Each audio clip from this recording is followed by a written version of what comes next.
with in terms of our fellow citizens. You can't talk about an organization that's sustained over time unless you're talking in Gramsci in terms of how do you tease out leftist sentiment, vision, analysis in light of the legacy of these dominant ideologies, Christianity, Islam, Judaism, Buddhism, and so forth and so on. But then what else happens? 1619. You got white slaves and you got black slaves. You have the first representative assembly that takes place as modeled on the corporation, but it is an attempt at democratic elections, the first representative assembly. They gathered July 30th, 1619. They canceled August 4th because it got too hot. And 13 days later, here comes the boat with the first Africans. And at that time, slavery was not racialized. You had white slaves and you had black slaves. But the white slaves, you look on the register of 1621, they had names like James Stewart and Charles McGregor. But you look on the right side and you see Negro, Negro, Negro, Negro. So even before slavery became a perpetual and inheritable structure of domination that would exploit the labor of Africans and devalue their sense of who they were and view their bodies as an abomination, you already had the black problematic of namelessness. White supremacy was already setting in as another dominant ideology to ensure that these working people do not come together. And corporate greed would run amok in the midst of that kind of deep and profound division, which is not just a political division. It's a creation of different worlds, so that the de facto white supremacist segregation that would be part and parcel of the formation of the American empire would constitute very different worlds and constitute a major challenge to what it means to be a leftist in America from 1776 up until 1963, given the overthrow of American apartheid, which took place in the 60s.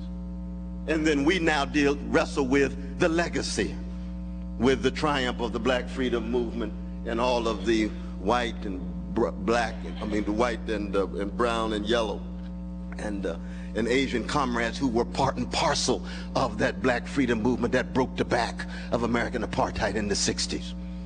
Now, what am I saying? I'm saying in part that, at least for me, to be a leftist these days, in the way in which, and I take very seriously Antonio Gramsci's concern about the historical specificity of the emergence, sustenance, and development and subsequent decline of the American empire.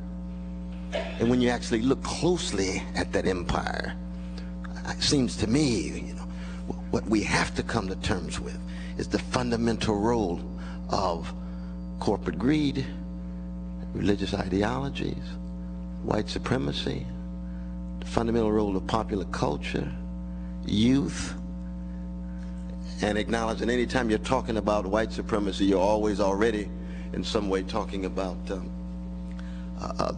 treatment of black women. And if you're concerned about the treatment of black women, you ought to be concerned about the treatment of women across the board. So the vicious ideologies of patriarchy come in, and the same would be true for the James Baldwin and the Audre Lordes, the gay brothers and the lesbian sisters. Now, where does that leave us? Well, for me, and you all know about the Covenant Movement, Tavis Smiley. The book that was launched last year went #1 in the New York Times. We sold 400,000 copies within 9 months, not reviewed by the New York Times, not touched by the Today Show. Even Oprah wouldn't breathe on it. She can breathe on books and sell 500,000 these days, you know that. We just asked Sidney Poitier and Brother Elie Wiesel for that. But this book went underground. Why? Because Tavis Smiley knows that in an American culture that is so thoroughly commodified, driven by corporate greed, thoroughly commercialized, driven by corporate greed, thoroughly marketized, driven by corporate greed, you have to be able to communicate in such a way that you might be able then to shake people from their sleepwalking, which he's done every year now on C-SPAN, and use